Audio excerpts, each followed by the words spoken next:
प्रिय विद्यार्थियों, इतिहास की इस क्लास में मैं आप सभी का एक बार पुनः स्वागत करता हूं। आज हम बात कर रहे हैं अगस्त प्रस्ताव की। ये उस समय या उस अवस्था की बात है जब द्वितीय विश्व युद्ध संपादित हो रहा है। भारत में तीव्र राष्ट्रीयता विकसित हो चुकी है। विश्व युद्ध में भारतीयों का सहयोग ब्रिटिश सरकार के लिए आवश्यक हो चुका है। भारतीयों का सहयोग प्राप्त करने के लिए ब्रिटिश सरकार के द्वारा तरह तरह के प्रलोभन दिए जा रहे हैं। उन्हीं में से एक प्रस्ताव था, वो था अगस्त प्रस्ताव।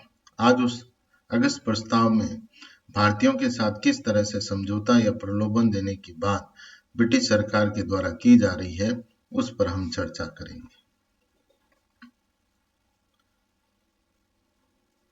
8 अगस्त 1940 को वायसराय लॉर्ड लिथनिथगो द्वारा अगस्त प्रस्ताव पेश किया गया, जिसमें मुस्लिमों के हितों का उल्लेख किया गया तथा यह बताया गया कि बिना अल्पसंख्यकों की स्वीकृति के सरकार कोई भी संवैधानिक परिवर्तन लागू नहीं कर सकती है।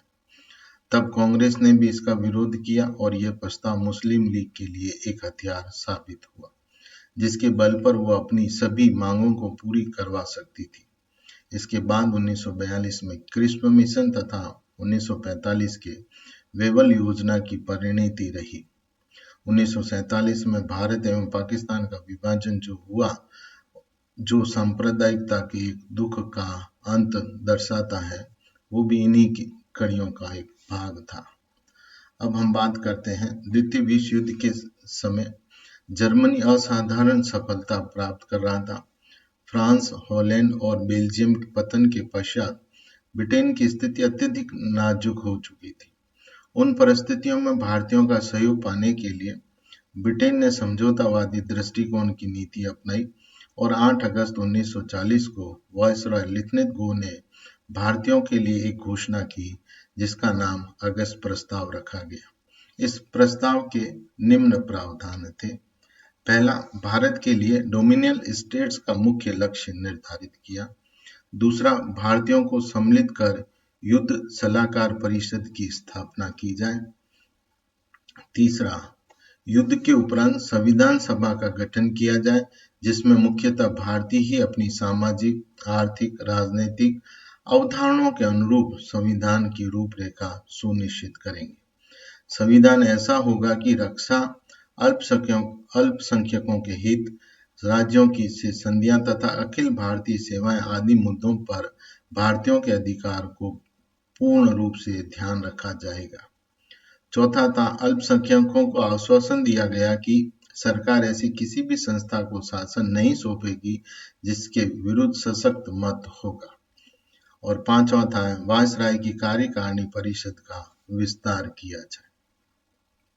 यह प्रस्ताव इसलिए भी महत्वपूर्ण था क्योंकि इसमें भारतीयों द्वारा स्वयं संविधान निर्माण करने के लिए तर्क को मान्यता दी गई थी तथा कांग्रेस की संविधान सभा गठित करने की मांग को भी स्वीकार कर लिया गया था।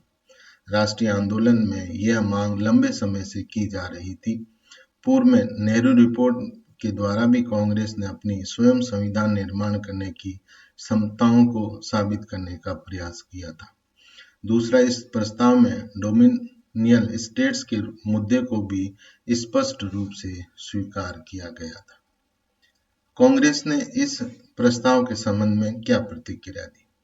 कांग्रेस ने अगस्त प्रस्ताव को अस्वीकार कर दिया। नेहरू ने कहा कि डोमिनियल स्टेट का मुद्दा पहले ही अप्रासंगिक है या हो चुका है। गांधी ने घोषणा की कि अगस्त प्रस्ताव के रूप में सरकार ने जो घोषणा की है, उसमें राष्ट्रवादियों तथा उपनिवेश सरकार के बीच में खाई और चौड़ी हो गई है। तो इस तरह इन दो मुद्दों पर कांग्रेस ने इस प्रस्ताव को स्वीकार नहीं किया। लीग की प्रतिक्रिया या लीग इस संबंध में क्या कहती? यद्यपि मुस्लिम लीग ने प्रस्ताव में अल्पसंख्यकों के संबंध में दिए गए आश्वासन का स्वागत किया, किंतु प्रस्ताव में पाकिस्तान की मांग स्पष्ट रूप से न किए जाने के कारण उसने इसे अस्वीकार कर दिया। लीग ने घोषणा की कि भारत का विभाजन की गतिरोध के हल का एकमात्र उपाय है। तो इस तरह लीग विभाजन की बात को लेकर इस बात को स्वीकार नहीं करा। प्रस्ताव में प्रथम बार भारतीयों द्वारा स्वयं संविधान निर्माण करने को स्वीकार किया गया। डोमिनियल स्टेट्स के मुद्दों पर भी स्पष्ट रूप से स्वीकार किया गया। जुलाई 1941 में वायसराय की कार्यकारी परिषद का विस्तार कर भारतीयों को प्रथम बार बहुमत दिया गया कि रक्षा, वित्त, गृह जैसे कई महत्वपूर्ण मुद्दे पर अभी भी अंग्रेजों का अधिकार या वर्चस्व बना रहा। इसके अतिरिक्त एक राष्ट्रीय सुरक्षा परिषद का भी गठन किया गया, जिसका कार्य संबंधित विषय पर सलाह देना था। इस प्रकार ब्रिटिश सरकार के द्वारा व्यवस्था में लाया गया अगस्त प्रस्ताव कई महत्वपूर्ण प्रावधानों के बावजूद राष्ट्रवादियों की वास्तविक अपेक्षाओं पर खरा नहीं उतर पाया और उसे राष्ट्रवादियों ने अस्वीकार कर दिया। धन्यवाद प्रिय विद्यार्थी।